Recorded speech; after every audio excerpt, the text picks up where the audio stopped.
Hello everyone, Ethys here, and I'm back. 24 hours after leaving Vegas, I'm finally home. Yeah, I just got in the door about 10 minutes ago, and I jumped straight in the shower because I look like trash, and I probably smell like trash. And to be honest, I probably still do look like trash, but that's all right. Look, I know I'm probably the last one to be getting home, and you guys have heard, the recap from just about everyone else by now. But I wanted to just ramble for a couple of minutes and talk about my thoughts, talk about, I guess, my plans for the next couple of months, because really, and this is going to sound weird, or maybe not for people who are there or have kind of been through things like this before, but I feel like this weekend really, it changed just about everything. It changed a lot. And we're going to see a lot of really new, exciting stuff coming from me and coming from the channel. I don't know if that sounds weird, if like that a couple of days could do that, but just the things that I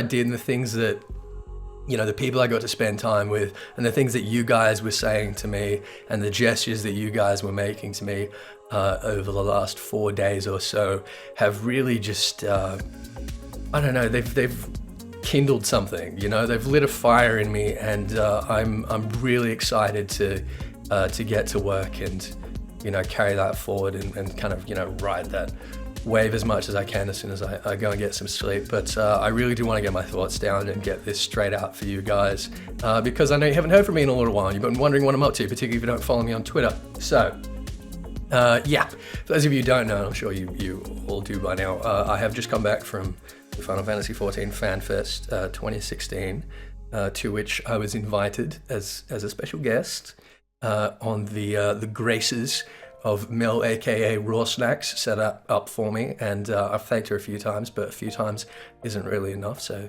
thank you, Mel, and thank you, Mike, and on the good graces of everyone that funded me on our campaign. Thank you so much. I mean, irresponsibly, I had already bought the ticket and paid for my accommodation, but I was going to be even skinnier than I already am when I got over there, and it was really nice to not have to, stress about those kind of things in the interim. So I got to hang out with some really cool people. Obviously, the Dream Team. I got to spend a lot of time with them, with Mr. Happy and Sly, of course, and Mary, Ms. Tech. I got to hang out with Frosty a lot, which was really cool. I got to hang out with the LBR crew a lot. Sly and Mary and I went out partying with the LBR crew on the Friday night, and that was really cool. That was a lot of fun. What else? Who else did I meet? I met Samus Rageborn. I met Joe Never. I met people from Aetherite Radio, from Phoenix Down Radio. I met Fusion X from Gamer Escape. I met Anwil Anonymous, my fellow lore buff, who has honestly contributed, made more significant contributions to the Final Fantasy XIV community than just about anyone else that I can think of. And the world didn't explode, I think was that was more or less the way he put it. Nothing cataclysmic happened when we met, which was good. We got along very well. There's no beef there. I did some interviews. Oh, look, you've probably seen me. I've been appearing on some LBR content. I've probably been appearing on some secret filming that Haps was doing of me behind my back. I appeared on Musecast the other day. If you guys haven't heard of Musecast, they're a sort of RP-oriented podcast, which is really interesting. I'm really into their stuff, and you guys will be hearing more about that really soon. So yeah, I got to meet a really cool bunch of people from the streaming and YouTube community, and from the community team as well, which was awesome and really good to do some networking. Who else? I ran into Duncan and Kim from the Yogs cast. For those of you who know them, they're really cool people. I had a little bit of a chat with them. They didn't seem too interested in me, but that was still cool to meet them.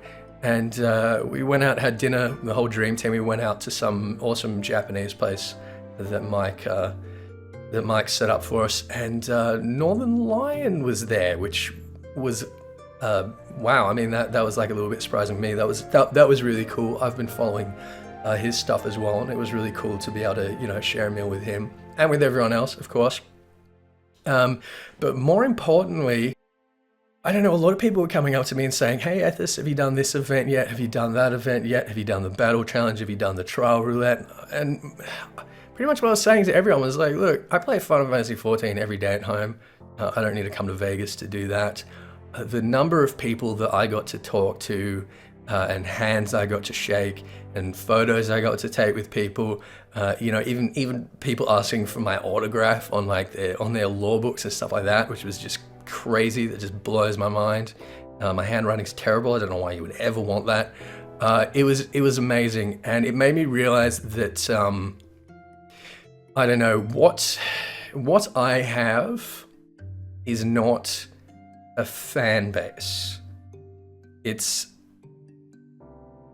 I feel like every single person that I met and I managed to put, you know, a face to a name that I've seen in YouTube comments, or I've seen, you know, in live comments on State of the Realm or on Twitter or other places, I feel like every single one of you, I was making a new friend.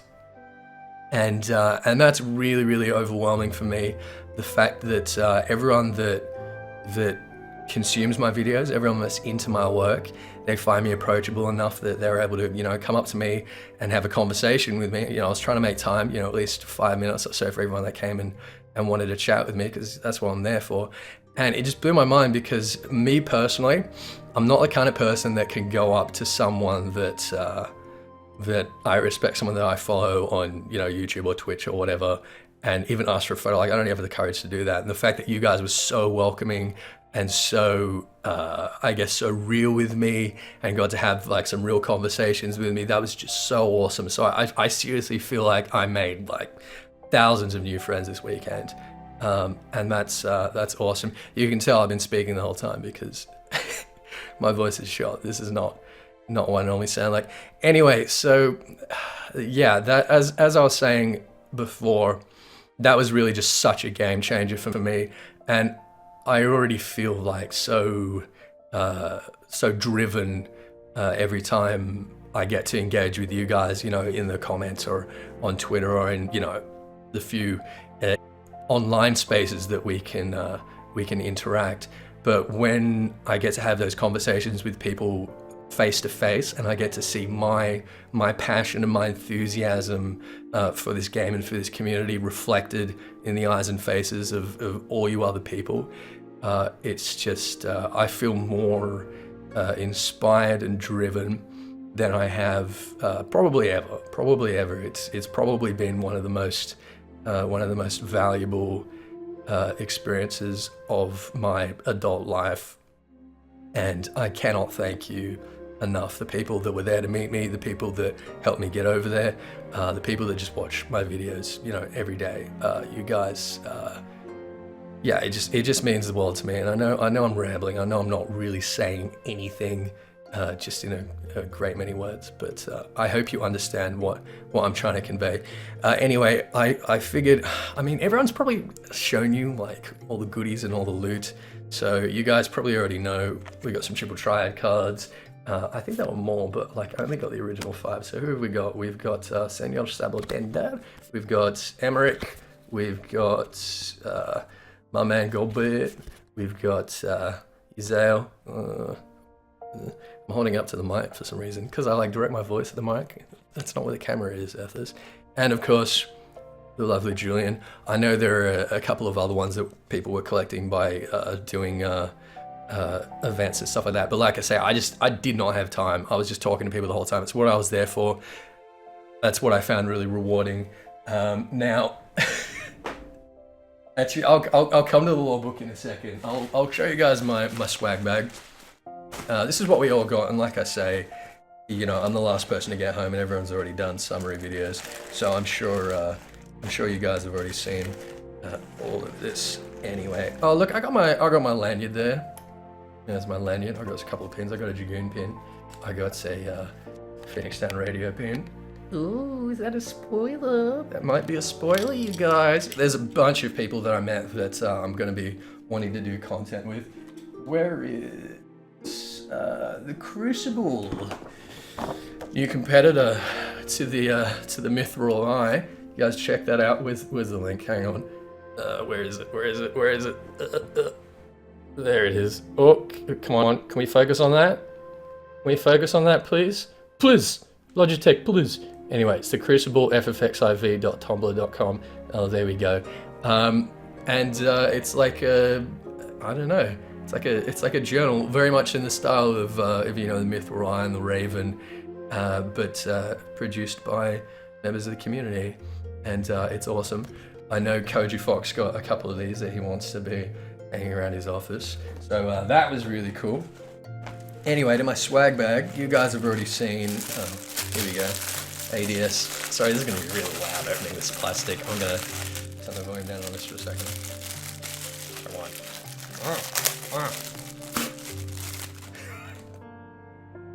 I'm an animal. ADS stress ball. It's pretty tight. I'm gonna be needing that when I'm raiding. What else? I mean, we got like some promos and some stickers and stuff. I just want to show you guys the cool stuff. Oh, we've got the pointing finger minion blow up. I haven't blown that up yet, but that's pretty cool. It's pretty nice. We've got a. Oh, come on. I'm so bad at opening these things. Come on, come to Papa. Oh, there we go. An Allegan Timestone of Poetics, which is actually a 16 gig USB. That's pretty. I was so excited to see that. Actually, that's freaking awesome. Okay, what else we got? You guys made me some things. Some of you guys made me some things. You guys might know Hazy Fox on Twitch. She does a creative Twitch stream. She does a lot of stitching and sewing and stuff like that. So she made me a little Poe, which Poe is never going to be allowed to see because he's going to try to kill it straight away. But I mean, this is amazing. This is so detailed. That's absolutely beautiful. I really appreciate that. And Hazy also made little Dragoon Von Blubber right there. Hang on, where's my logo? My logo's down here.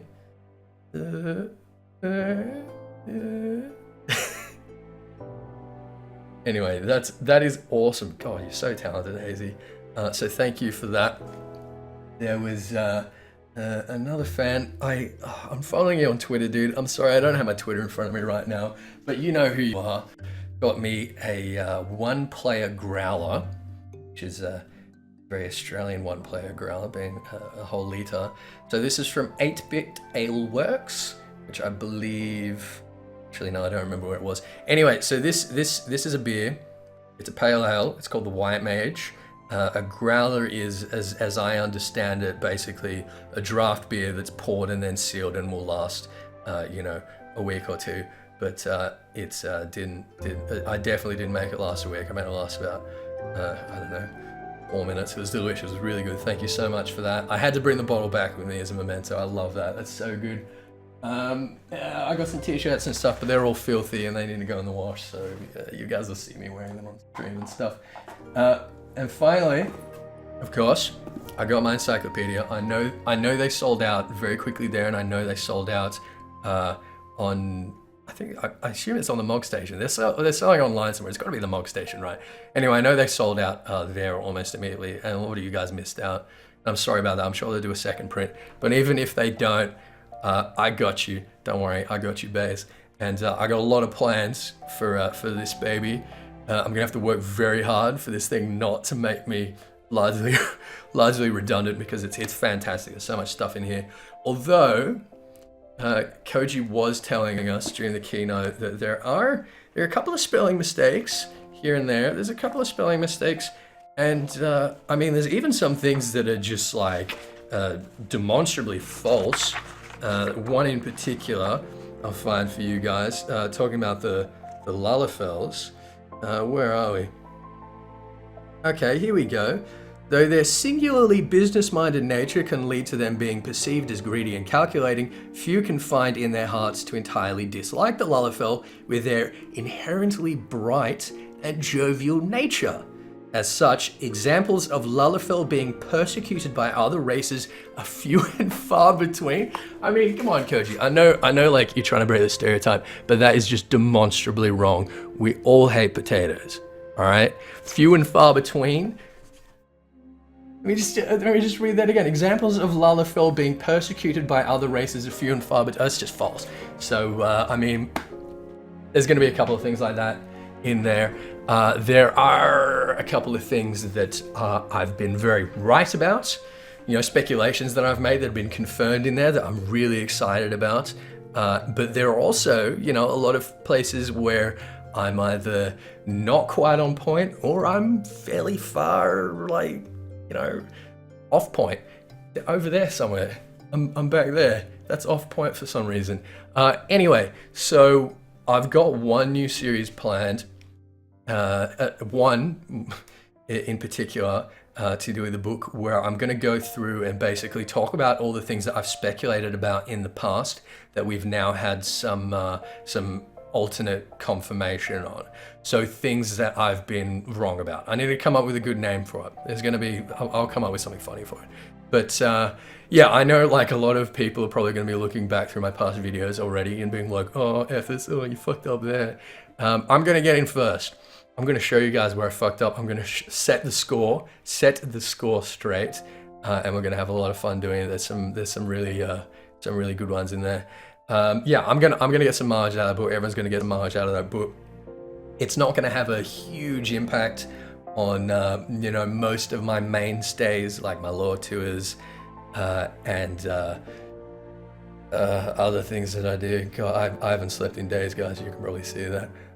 But it is going to be a really valuable resource for myself and a lot of other people. Hopefully, it's got a lot of people more invested in the law, and you know, our little family is going to be growing.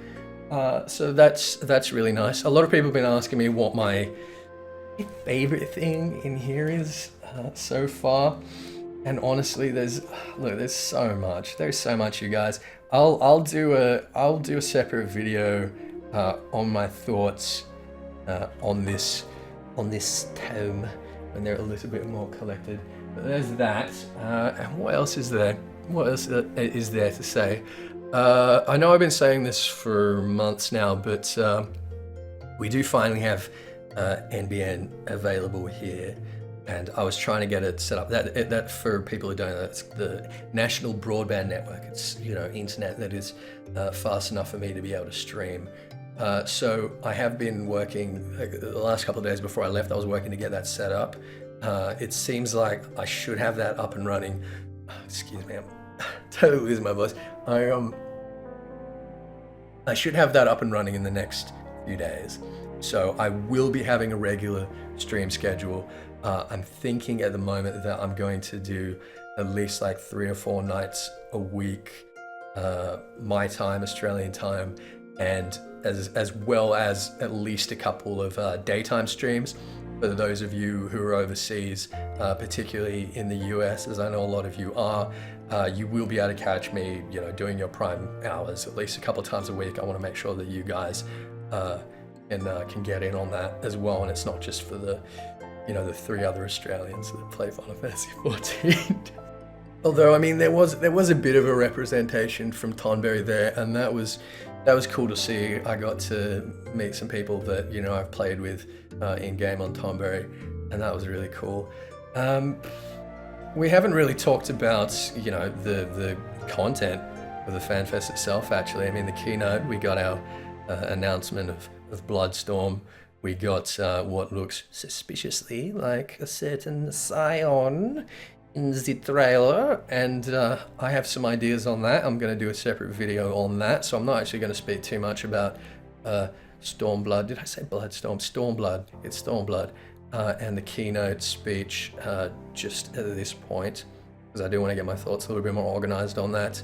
The lore panel was pretty cool. There were some awesome questions raised there. The live letter was okay. I mean, it was a lot of like 3.4 feedback and people asking questions and stuff. Like, honestly, the real highlight, you know, was obviously the keynote. There were, for those of you who didn't see it, there was some live PvP exhibitions, which were pretty cool. And Joe Neville was actually co-hosting that, which was, you know, awesome. Good for him. He's come a long way. I wish him the best. Just a little bit jealous. What else? Oh, geez. What else? No, I think that's pretty much it. Oh, no. Of course, people have been asking me basically non-stop the last couple of days whether I managed to get my talk with Koji. And I got to shake his hand in passing. Look, he had billions of people that wanted to talk to him. And I knew that if I was going to stop him and try to, you know, spend 10 minutes talking to him, given that for this event, we weren't allowed to, you know, set up any like formal media interviews because, you know, it's for the fans. They weren't going to do any of that kind of stuff. But I told you guys that already. Yeah, I didn't want to pull him aside and like ear bash him for 10 minutes because that's just self-indulgent. And, you know, there were a lot of people that wanted him to sign books and shake his hand and stuff like that. And there were a lot of people that wanted to take photos with me and talk to me, and I wanted to make myself available for them. But I did manage to shake his hand. The main question that I really wanted to ask him regarding the whole situation with the undead from the Magi civilizations being exclusively Huron, that is actually kind of resolved. Not entirely resolved, but it's a little rectified, actually in the encyclopedia. So I'm going to be doing a video on that very soon as well. And yeah, I'm really looking forward to the next couple of days and weeks and months. Got a lot of recording to do. I'm feeling really driven to do it. And yeah, we'll be getting to the Scream schedule. Yes, the Scream schedule. There's going to be a lot of screaming on the stream schedule because I'm going to be streaming a lot of Raid.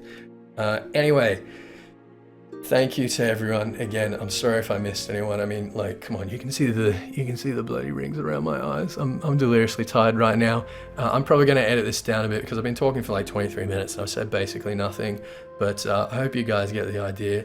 And you're looking forward to what's coming in the next few days and weeks. So thank you all for watching. Thanks for the support. I'll see you in the next video. Bye. Fuck you, Mike. He actually asked the question. So fuck you, Mike and Ethys, because they asked the fucking question. I'm not the only one. She was white. Now she's black. I need to know why.